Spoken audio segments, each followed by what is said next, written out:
On se retrouve aujourd'hui à Lille, dans le quartier de Bois-Blanc, proche de la Deule, où nous avons rencontré Sophie, membre de l'association Les Voisins du Quai, et qui habite dans un habitat participatif, où le but est de créer ensemble avec les autres habitants leur logement, mais aussi les espaces communs, dans un but écologique, mais aussi de solidarité.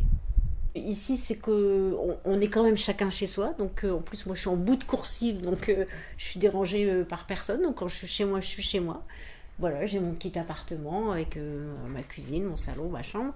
Mais en même temps, je ne me sens jamais seule. Parce que je vois mes voisins. Des fois, je mets un quart d'heure pour arriver à mon vélo l'été parce que je vois tous les voisins. Je dis bonjour à tout le monde.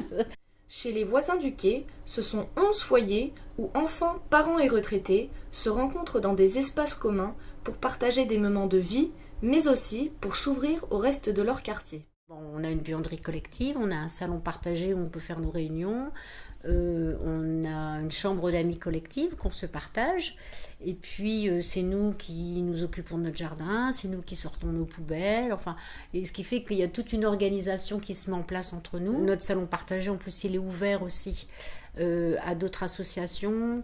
Par exemple, on fait la livraison de pain le jeudi soir, on a du pain bio qui arrive, donc la distribution se fait chez nous un mois sur deux. Et c'est aussi une ouverture sur leur quartier, on n'est pas entre nous tout le temps, on essaie d'ouvrir aussi notre salon aux activités et aux associations du quartier. Mais les voisins du quai, c'est aussi un endroit de partage et de bienveillance qui permet à Kevin, atteint d'une déficience intellectuelle, de se joindre au groupe. Puis on accueille une jeune personne en situation de handicap aussi, qui est accompagnée par une association qui a une déficience intellectuelle et qui vivait avant dans un foyer. Et le fait d'être dans un petit environnement comme ça bienveillant, ça lui permet d'être en autonomie. C'est un environnement vraiment bienveillant. On fait des apéros tous les vendredis. Vient qui veut. Donc des fois on est 5, des fois on est 10, enfin ça dépend. Mais c'est instauré parce qu'on est arrivé l'été, il faisait beau, donc on a pris l'habitude de faire l'apéro le vendredi soir. Puis finalement c'est resté. Donc des choses comme ça qui s'installent doucement, gentiment, sympathiquement. Pour réussir un bon vivre ensemble, établir certaines règles de vie est nécessaire. Mais comment se déroulent les prises de décision chez les voisins du quai ? Au niveau des prises de décision, c'est-à-dire qu'on fait tout au consentement, au consensus.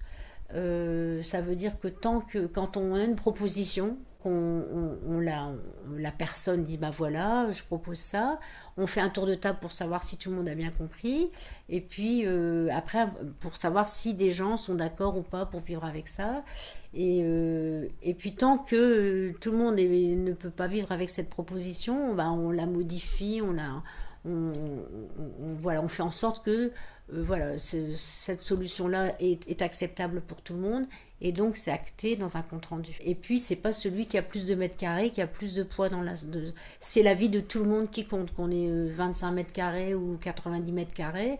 C'est pas parce qu'on a un grand appartement qu'on a plus de poids dans les décisions. Vivre dans un habitat participatif, c'est aussi réduire son empreinte écologique en participant à des engagements éco-citoyens. On a du pain bio, les agrumes c'est bio, on fait des ateliers pour fabriquer ses produits soi-même, les lessives, tout ça. On ne met pas de pesticides dans notre jardin, on va faire pousser des petites plantes et puis on va avoir un petit potager.